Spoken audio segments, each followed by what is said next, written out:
Hello. This feels like it's suddenly turned into the effective delivery in government track following Jez, because I'm going to talk a little bit about government. But I'm going to talk more, I hope, about culture and behavior in what I think are high-performing organizations. But before I start, I should say a word about jargon. The technology industry is second only to government in obscuring its meaning by using jargon. So we had a ritual at the last organization I led where if anyone on a stage suddenly slipped into using jargon, it was both the right and the responsibility of the audience to call out jargon. And the speaker had to stop and make sure that they had explained and clarified what they were talking about. I've tried very hard not to slip into jargon, government jargon, as I get into this. But if at any point I do, please feel free to scream out jargon at me, and I'll do my best to clarify what I meant. So hello, Copenhagen. I'm super excited to be here. Literally a long-time listener, first-time caller. And when Dan first contacted me and said, I'd like to come along and speak at GOTO this year, I immediately did what I've always done in preparing for speeches, which is to go through all of the half-written speeches that litter my office to think, what the hell am I going to talk about? And what would be a good topic for this track of effective delivery? And there were a number of topics I considered. And then my process is to start writing them just to see which one kind of comes up and comes to the front. So things like government services, and really what we were doing in the government digital service, although we tagged it digital transformation, really what we were dealing with and what we were tackling was institutional reform through the digital transformation of government. So I thought I could talk about that. Thought I could talk about a responsive and adaptive governance model, so some of that stuff that Dan was just talking about. At scale, how do you govern large technology programs? I could talk a little bit about organizational design for the internet era. These organizations that we exist in often have not changed in any material form since the Victorian times, so I could talk a little bit about what's changing in that space. And one topic I talk a lot about these days is the war for digital talent. Very difficult in government, actually, where we have legislated pay constraints and some of the things we've managed to do there. Now, whether I was talking about digitally enabled reform of civil institutions, or whether I was talking about approaches for making decisions and for managing and directing investment in highly competitive and dynamic markets, or whether I was talking about what is it about those organizations that have the ability to design and redesign themselves as the market around them changes, or what are the characteristics of an organization that have the ability to attract and retain the top technical talent. I realized as I was starting to work up some of those ideas, there was something I kept coming to. If I was going to talk about any of those, I had to talk about the culture and the behaviors of the organization in which those things were successful. So I'll start with an apology. I'm sorry if any of the things I've just listed were the things you were hoping I was going to talk about, because I'm not.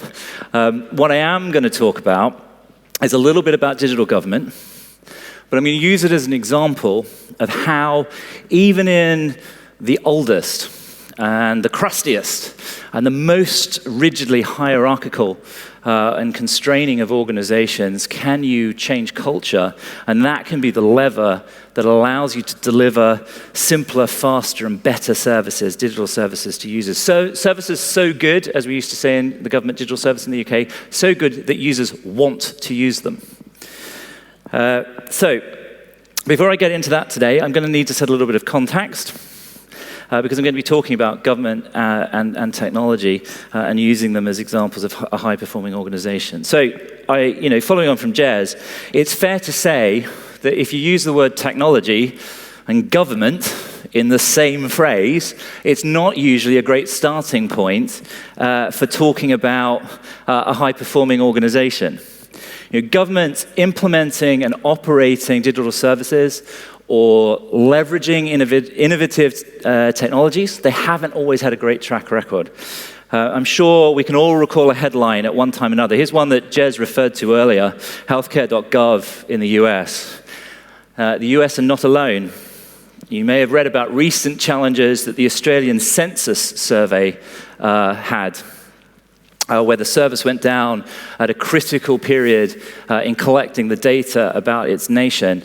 And it wouldn't be right if I didn't put one of my own up there. So indeed, during my time at the Government Digital Service, ahead of a recent referendum you may have heard something about, the Individual Electoral Register, a digital service that allows people to register to cast their vote, was unavailable at an unprecedented demand point in the run-up to that deadline. So we've all heard those stories.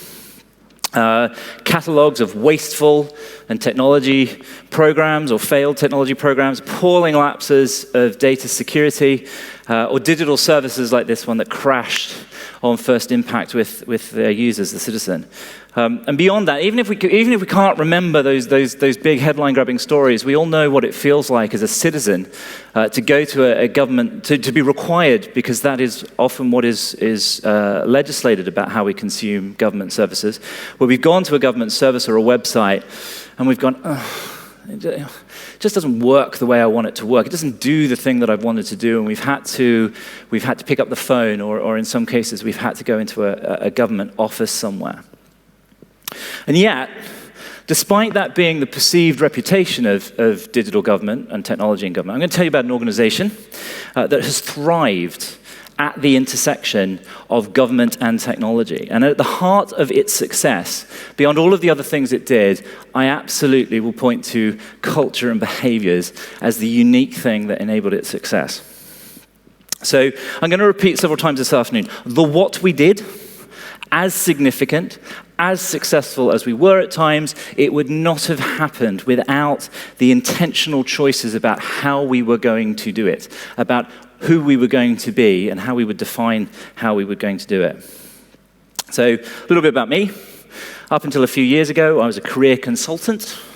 I was an expert advisor. The job was to be a hired gun. Management consultant overhead was a label I often got. And I'd been working in technology for about 20 years. And my job, in a nutshell, was to help organizations use technical innovation for commercial advantage. I'm not an engineer.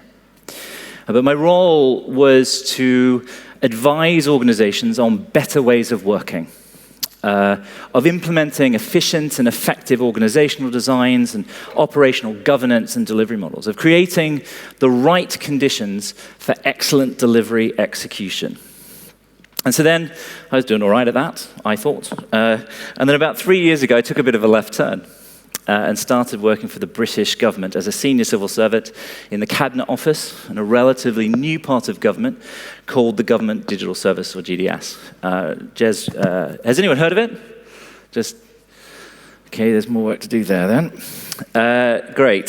So I was a fairly reluctant hire into government, mainly because of some of the stories I've just recounted, although I've always been passionate about the social impact and the transformative potential of technology in people's lives. But I was aware of that reputation. And actually, I'd been a consultant to government. So I had seen why some of those horror stories sometimes happen. So, when I was approached to come and help lead this effort to transform government, to build a digital government, I was pretty skeptical. So this was the received wisdom in government. This was, if you were in government, this is how you got stuff done. Does everyone understand what I mean when I say policy? Hands up if you kind of get what I'm saying. Okay, so government thinks it's a special little snowflake, very different from anything else, so it's got to have its own special language. Policy is just strategy. Politicians are elected to do things, their campaign promises, their manifesto commitments. Policy is how government goes about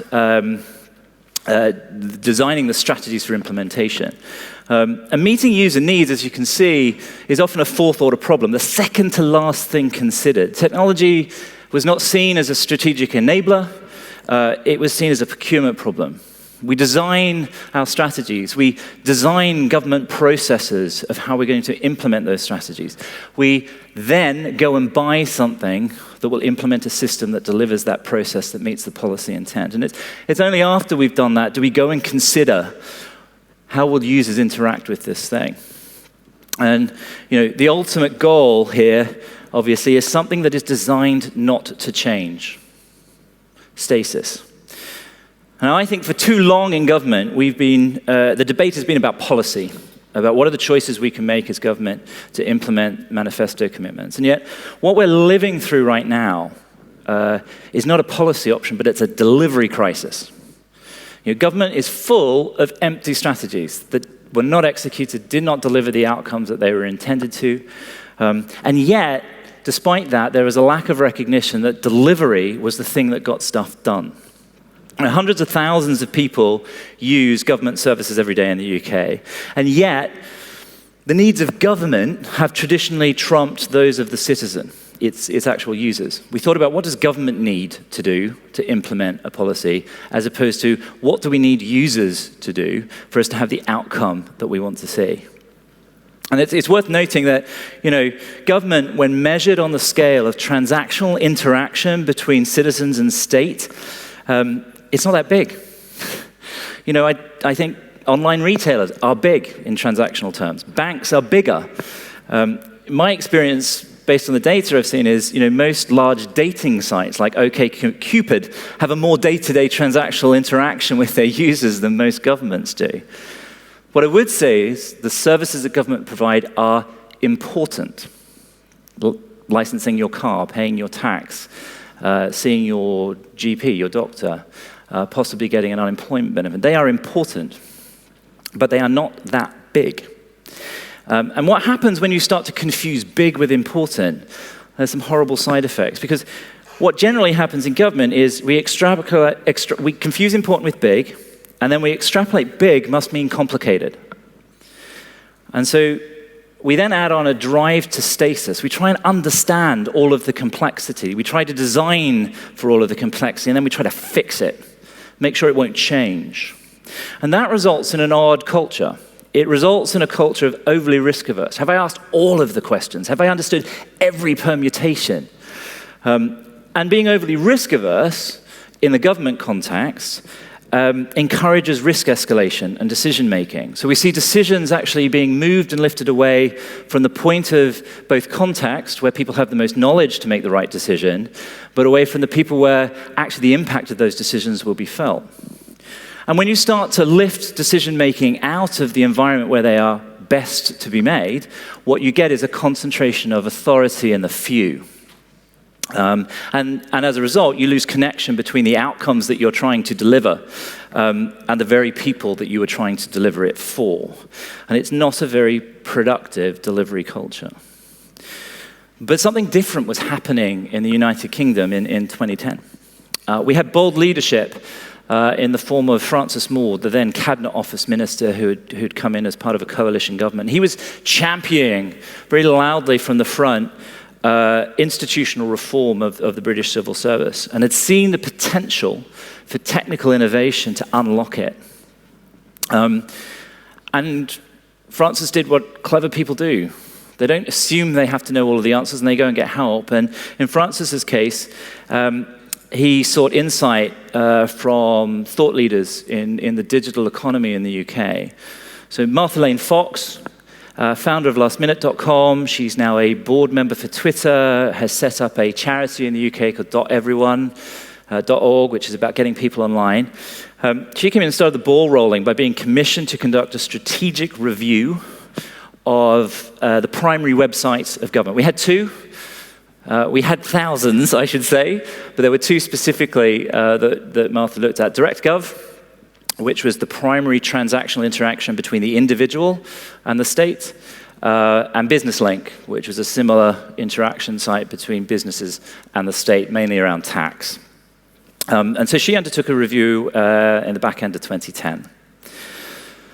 Now Martha, her brief was to go and have a look at government websites. How could websites be better? Now Martha being Martha didn't stop there. In her role as the UK digital champion, actually appointed by the previous government, she expanded on her report to consider efficiencies that best realize the online delivery of public services, and quickly recognized that goes just beyond websites, so not just fixing websites. And out of Martha's report, and if you haven't read it and you are interested in reform of government services, it's online, it's on GovUK, DirectGov 2010, revolution, not evolution. But out of it came a mandate to do four things, four disarmingly simple things. One, establish a centre of digital expertise in government, a thing that did not exist, zero. A procurement problem. We didn't need that expertise in government. We're about policy in government. We buy that. And we outsource that. And along with outsourcing that, we outsource strategy and our decision-making ability. So step one was establish a centre of excellence in government. Two, fix publishing. We had thousands of websites. And they required you to do simple things. You had to understand how government was constructed. And you had to work out which of the, and I'm making this number up slightly, but around 4,000 government websites you needed to go to interact with government. If you want to set up a business in the UK, back in the day, you had to work out all of the agencies of government, tax, possibly your local authority, possibly the pensions part of government. You had to go and work out which of those sites. None of them looked the same, none of them felt the same. You had to relearn that experience to work out how you were going to work with your government. So fix publishing was the second thing that Martha said. Third one was fix transactions. The idea, and I had these conversations when I was a consultant to government, was, we're going to digitize government. Often what that meant is we're going to put the PDF online. What Martha spoke to was going beyond that, really thinking about user experience and how digital techniques could actually help us redesign these services from the ground up. And then the last point, she said, was go wholesale. Make that the new normal. Make digital the default of government. That when we think about the things that our politicians have won elections on the back of, how are we going to meet user needs and put digital thinking at the heart of it?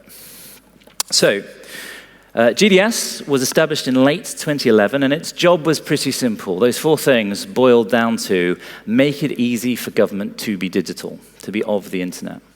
Leading the digital transformation of government, and thus leading to making services that were so good that people wanted to use them, that people would actually think, oh, I've got to do that thing, rather than, oh, I've got to do that thing. And at the heart of this new organization was a new organizing principle. I should say the UK Civil Service has been around since a report was written by Northcote Trevelyan in 1854, and it fundamentally hasn't changed. Some of its structures actually directly relate to 160 years ago. So bringing a new organizing principle into government is not easy by any stretch, but we put it at the heart of GDS, that citizens shouldn't have to learn how government has organized itself to transact with government for the things they are required to. User needs should be considered primary, and user needs should come before government needs. So this is Francis Maude, the then Minister of the Cabinet Office in the House of Commons. Of the Government Digital Service, which is committed to ensuring that as we reform the delivery of public services, they are designed around the needs of the user, rather than has been far too often the case in the past, being designed to suit the convenience of the government. So, revolution, not evolution. A complete step away from the previous process of thinking about how we implement government policy. And so step one was fix publishing. This is what DirectGov looked like. I think this is 2006, but I'm reliably informed it changed very little between 2006 and 2011. These went off mainly to static sites. You were required to run offline processes. You often had phone numbers or forms or in fact, in the case of employment, job centers that you needed to go into. And so GDS set about reimagining what that could be. They had a dream. Seems simple. Just sort of, if I'm going to deal with government, just sort it out for me. Here's my name, here's where I live, do the thing that I want to do. That was the dream. I actually don't know who mocked this up originally, but it's been on the wall for GDS for some time, and we do go back to it. It forces us to think about what do users really want and need of government to do the things we require them to do. And it's an organizing principle. It reminds us to make it simple, to make it fast, and to make it better. And nothing could be more simple than, this is who I am, this is where I live, just do the thing I want to do. That led to this, which was one of the earliest sketches of GovUK. I think this dates from about the time that GDS was established, a team of about 14 people. I'll say that again. The team that were going to redesign the authoritative voice of the UK government online was 14 people out of a workforce of about 400,000 civil servants at the time. And they were pulled together and they were asked to completely rethink about what government on the web could be like. And they worked differently. They put user needs first. They were agile. And they were at the heart of the organization that has grown to be GDS today of around 700, 750 people, I think, and baked in from the beginning. Here's one of the early prototypes.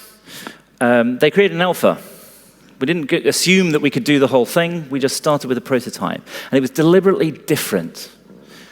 It was designed to provoke a reaction. And interestingly, it was designed to provoke a reaction. We wanted to make our ministers say, I want one of those. I don't just want to twiddle the knobs on the thing I've got. I want one of those. I want there to be a passion at the political leadership about it, and it worked.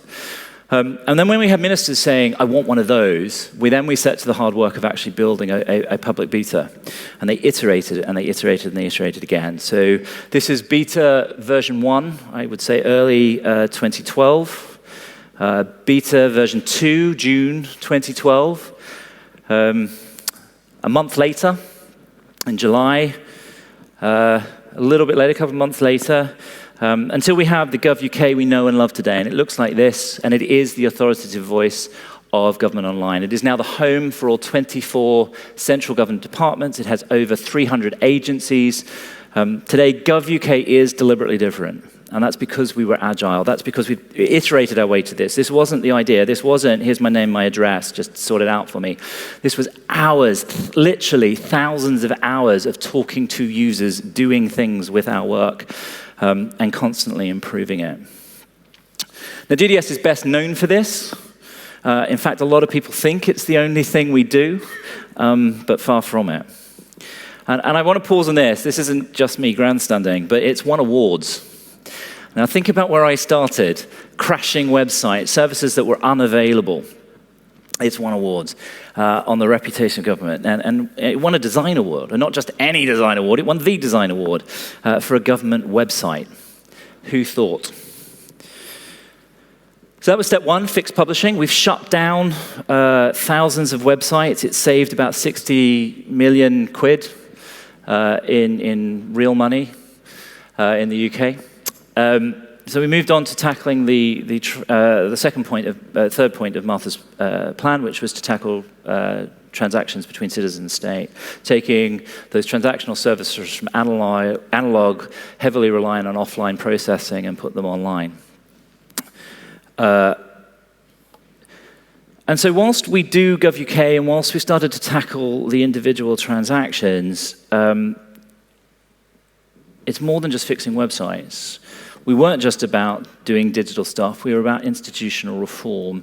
And so GDS as an organization, based on the success of our ability to interact with 24 departments, 300 plus agencies, and look at their services, we've grown to do much, much more than that. And, you know, all over the office at GDS, we have little signs up to identify each of our teams.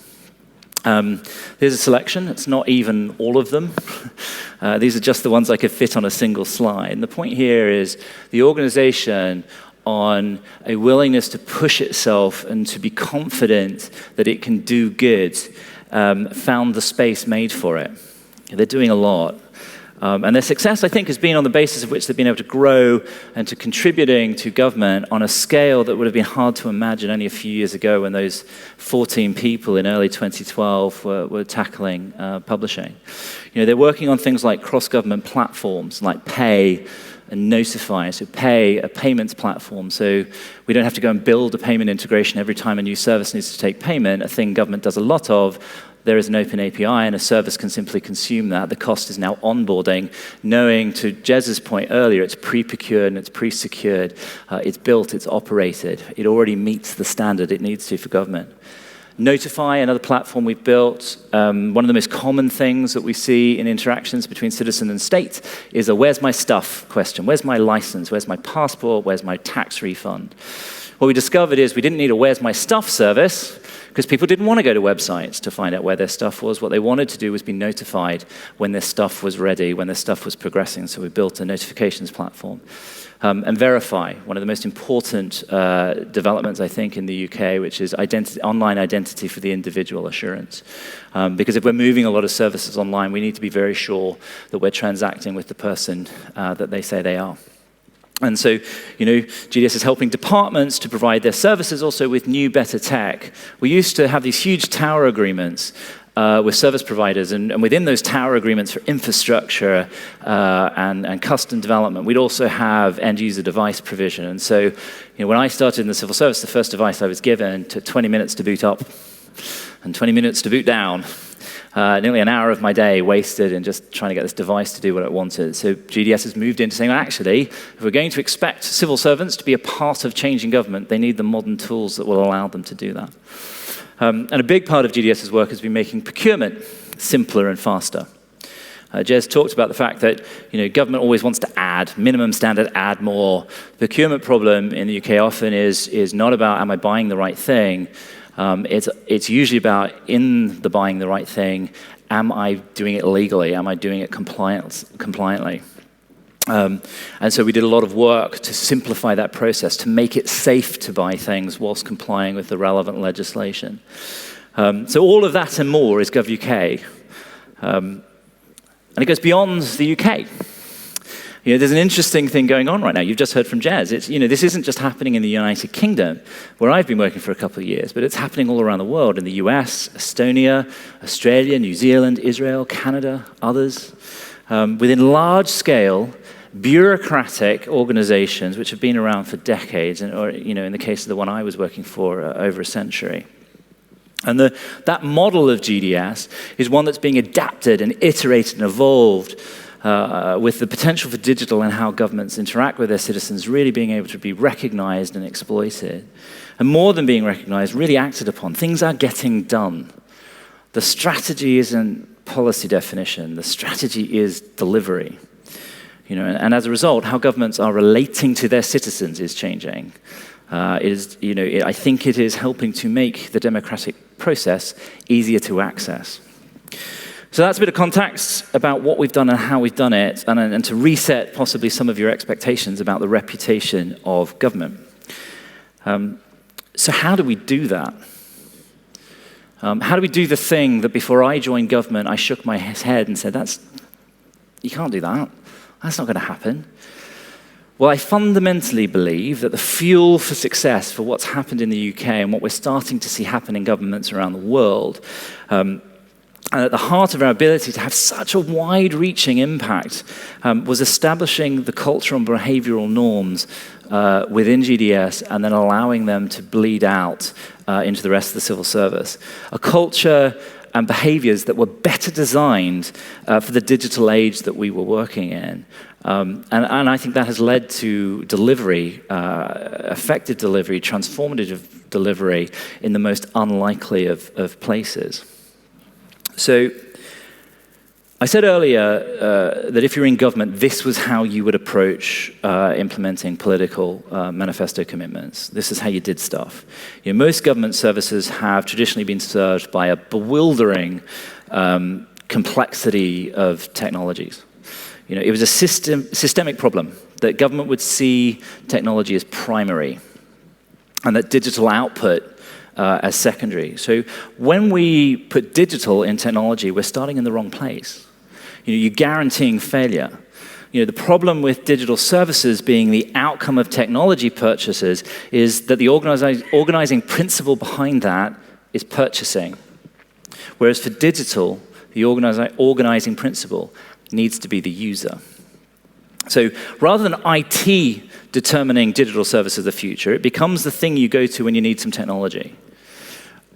Technology is critical, but spend and structures get in the way, and tech needs to just get out of the way. It's a fourth-order question, in my opinion. So we created and incentivized a culture that recognized change as a constant and incentivized the primacy of the user. So we went from this to this. We said user needs first. We need to understand who it is we are serving. Clues in the title, we are the civil service. Who do we serve? We serve users. Once we've understood what our users need, only then can we start to think about what is the service that most effectively and efficiently can deliver that service. Once we've understood that service, then we can start to build that system. Then we can confirm, through real use of the system we have built, real users using real systems, giving us real information, can we check whether we are getting the policy outcomes? Are we delivering the strategy that we said that we would? And then we have a loop of feedback that continues to readjust and retune that. So we go from that old process to the new process. I'm not kidding myself, there were loads of other stuff that helped us get from the old to the new. And they're all talks all on their own, like work on stuff that matters. Work on the services that matter a great deal to a great number of people, and also focus on the ones that government can and should do. With finite resources, if somebody else can do it and it is safe to do so, let them do it. Deal with the enterprise. Procurement processes need reform. It is a sad, sad fact that when I joined government, about 80% of billions of spend on technology went to 6 or 7 companies. Only 6 or 7 companies. Don't play on the kind of terms that lead to huge inflexible contracts, decades worth. Because in those contracts, remember, stasis was the norm and therefore change was expensive. Start with the reforms the hard way. Make the infrastructure work for you. And recognize that delivery is kryptonite to the rest of the organization you're working with. So be conscious of what happens when you throw that delivery kryptonite in. So as I say, those are some of the other stuff we really thought about. But above and beyond and enabling all of those was culture. Far and away, the most important. And when you're using words like transformation, you're talking about big change. Martha's report said revolution, not evolution, not little bit, lots. My friend Aaron Snow, who's one of the leaders at the Government Transformation Service in the US, he liked to say, we are about the home run. We don't talk about doing a little bit of transformation. Transformation is serious business. Transformation has gravitas. We are not messing about. We don't go to all of this effort just to make a little bit of change. And to take that sort of change on in a system of 400,000 people, which, as I say, hasn't really changed since 1854, you need a different type of working environment. So in the context of trying to hit a home run every time you do it, you need to think about how transformation relates to your culture and the behaviors you see and expect to see in our workspaces, and incentivize those. That relationship begins when we talk about what we mean by digital. What do we mean when we use the word digital in a government context? So I think it's important to be clear about what and how we define that. This is it. This is a tweet written by one of our GDS alumni, a chap called Tom Loosemore, who's worked in the civic tech space for a while now, and you may have come across him. But he wrote this: digital means applying the culture, practices, processes, and technologies of the internet era to respond to people's raised expectation. I mean, that is brilliant. I mean, that is it in a nutshell, in 140 characters. It's not about computers, not about the people we're serving, and not about us. It starts with culture. It's about people. It's about realizing what those people are capable of, what the skills that we have in our context in government, and how then we find a way to put them to best use. It's about trust. It's about giving our team the mandate and the space to do what they believe to be right. Because I fundamentally believe if you foster the right environment of creativity, of minds free to explore, of trust and empowerment, you are going to get better results from your team. And the team, we've been saying for a very long time now at GDS, the unit of delivery is the team. The team is the unit of delivery. We believe in multidisciplinary teams, and we believe that they're essential for an adaptive, agile, iterative way of working. If the team's not right, then the thing the team are working on is unlikely to be right either. So focus on how you combine skills, how you make it easy for teams to readjust and find what they need and pull them in. That's what those signs are for. We didn't put the signs up just so strangers walking into our building could navigate their way around. We put the signs up so people at GDS could go, I need a user researcher. Where are they? And to do digital well, you need to focus on building and maintaining the team bonds, but you need to be able to allow them to flex as well. Bringing people together, giving them the space to thrive, and allowing them to move on to where they need to go to next, and allowing that to be part of their decision-making. Now, of course, none of that is really a new idea. Thinking like this has been more commonplace in the private sector than the public, and more so in the technology industry than others. But it is certainly not the norm in government. It is certainly not the norm in large institutions that have a bureaucratic culture.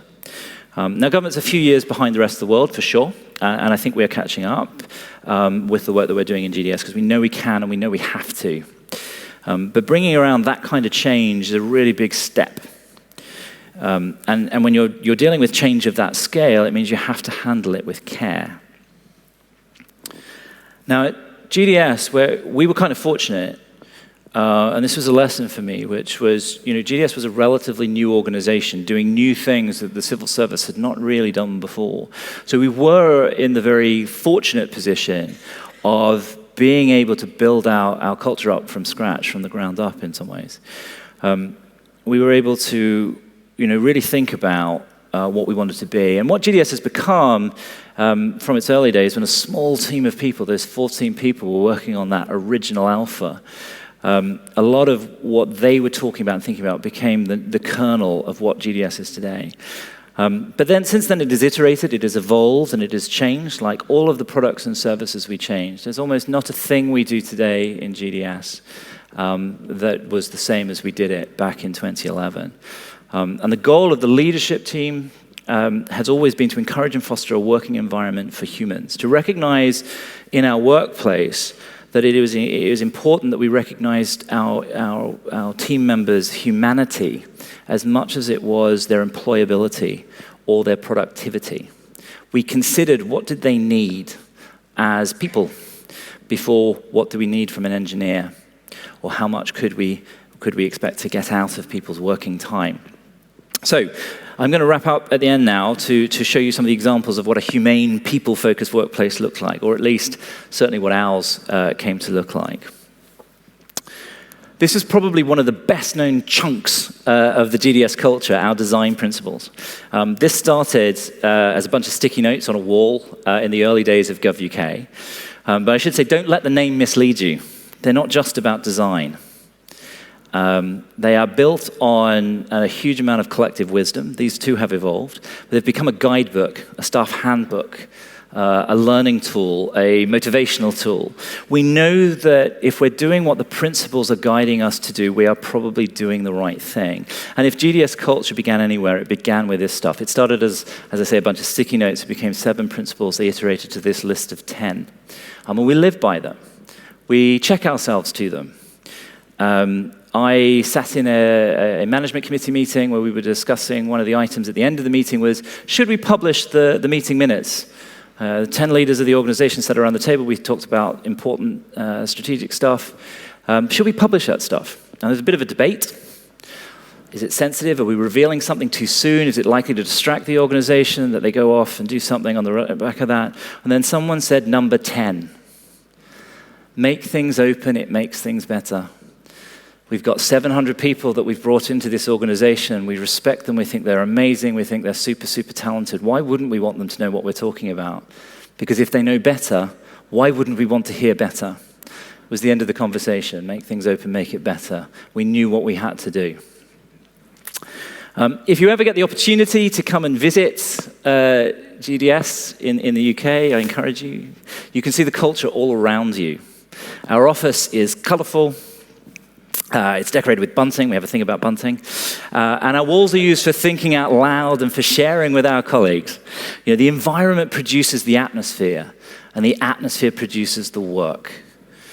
Internal communication is super, super important, and it's often overlooked. When I walk into organizations, I often don't know what the organizational conversation is because I can't get a feel for it because there isn't really a sense of internal conversation. Now, we didn't get it right all the time at GDS either. We occasionally just pumped out a weekly email that nobody read, and so when you'd say, oh, well, that thing was in the email, nobody would read it. But one thing we did find was getting the walls to speak.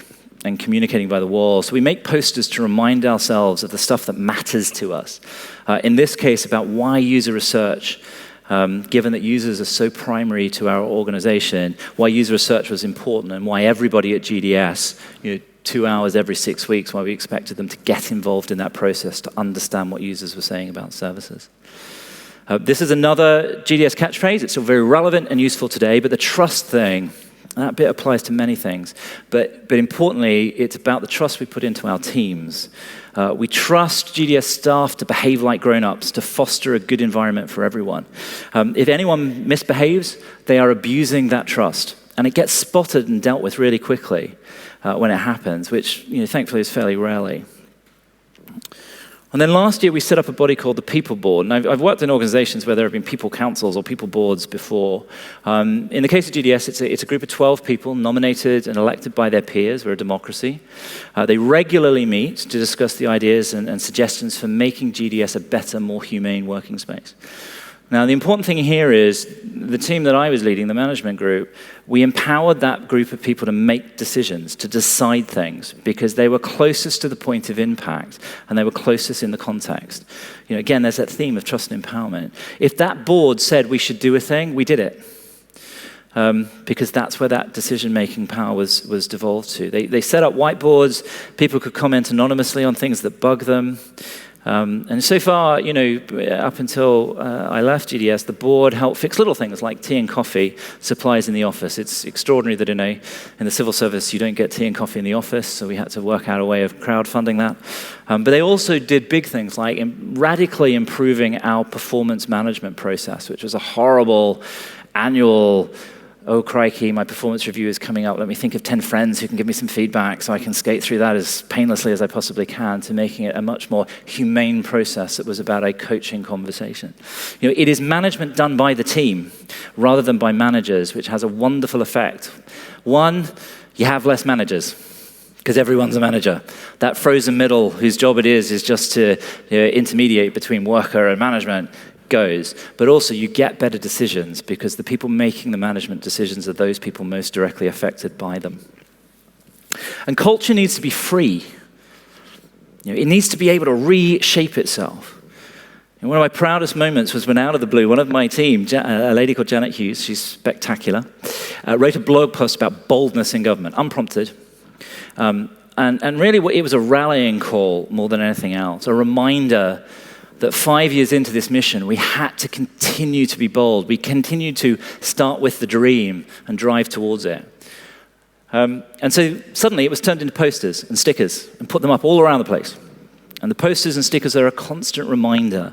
They work because every now and then people refer to them and say, well, we can be bold, right? We can choose to do the bold thing, right? Culture spreads when the organization shows its support. We showed our support by allowing this stuff just to happen, to let it thrive.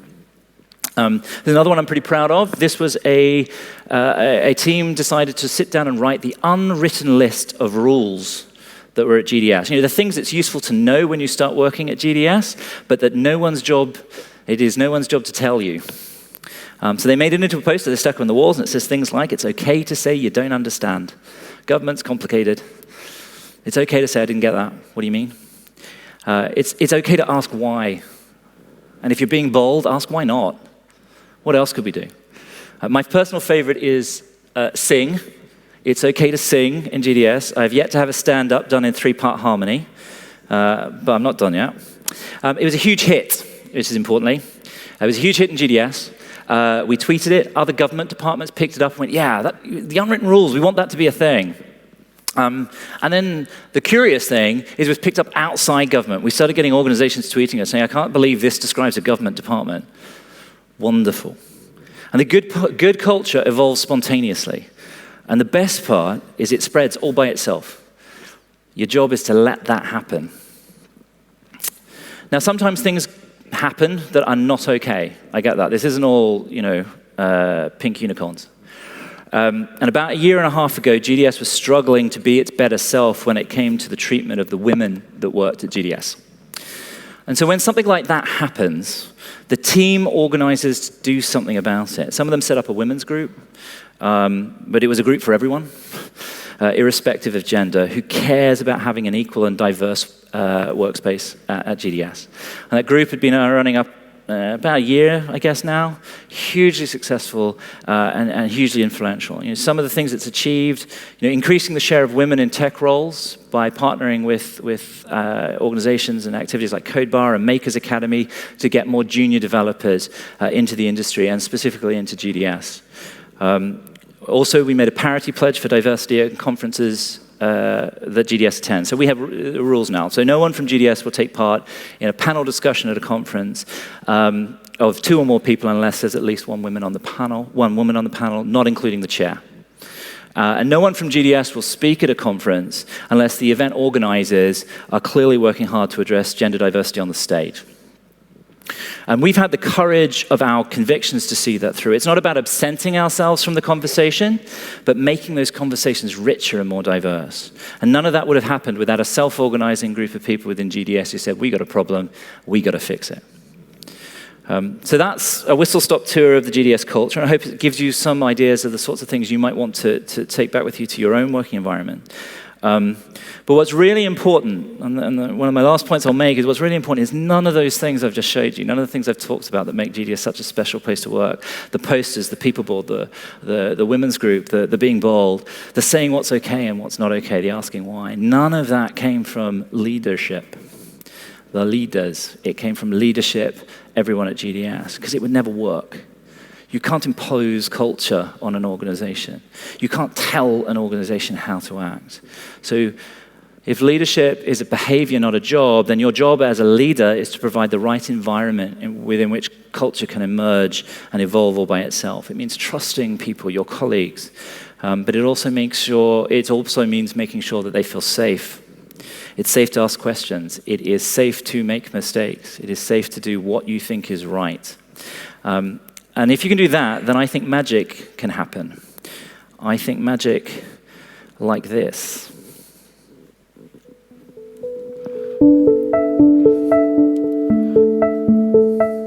I'm 67, and I've done the lasting power of attorney for my mother. My mum's grasp on modern day living, as it was a bit limited, so it was decided then that I would pay all the bills, sort everything out for her. 3 years ago, I had a stroke, and you start thinking about your own mortality, and you start thinking about, well, if something had have happened to me, then how would Mum have coped? What would have happened? Anyway, looking on the internet, and I literally stumbled across the government site for the lasting power of attorney. Started to look at it and I thought, this is good, because you can download all the paperwork yourself. You don't need a solicitor. And the instructions that went with each section of the lasting power of attorney were in proper people speak, not in legal jargon. So it was very easy for me to follow it. If I can do it, anybody can do it, It's easy. The written instructions, you just can't go wrong. And I would say now to anybody, don't be frightened, don't worry about going to see a solicitor. Do it yourself. I'm glad I did it, and I'm glad I did it when I did it, and my mum's really pleased.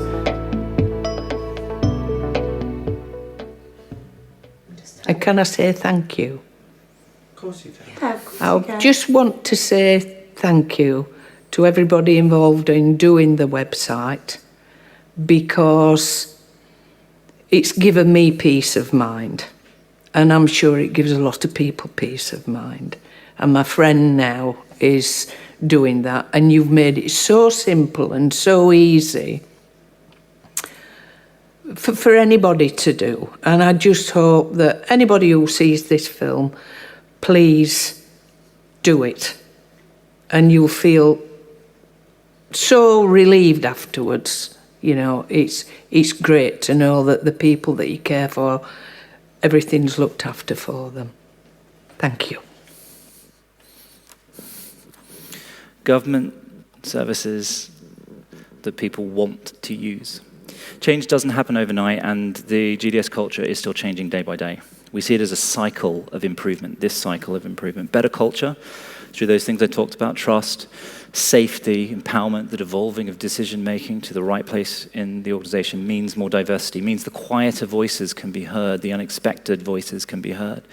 And more diversity leads to better results. We don't get to choose our market segment in the UK. All citizens of the UK are our customers. We can't decide there are some that we are not going to serve. And through diversity, we get better results. We get services that actually do speak to the whole of the population. And better results mean a better culture. And so it goes on. Public services so good that people want to use them. Thank you.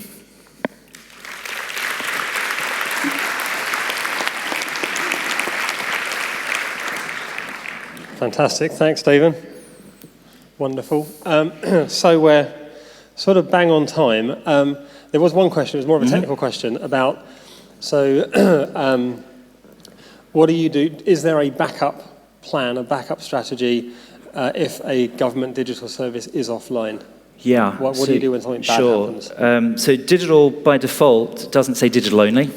So all services are required to, as a part of the design process, understand how to service demand if, for some reason, the service is not available online. We also have to recognize that about 20% of the UK population, either through socioeconomic circumstances or age or education, are not able to access digital services. So although we say digital by default, all of our services have an offline channel or a digitally assisted channel that enable everyone to consume that services. Because, as I say, we have to build them for everybody, not just for those that have got a mobile device or a laptop. Fantastic. And the other question was about the technology stack, but that's probably not your bag. but funny enough, I know the answer to that. So if you want to know what the tech stack is, come and ask me. Anyway, thank you, Steve Foreshew. Thank you.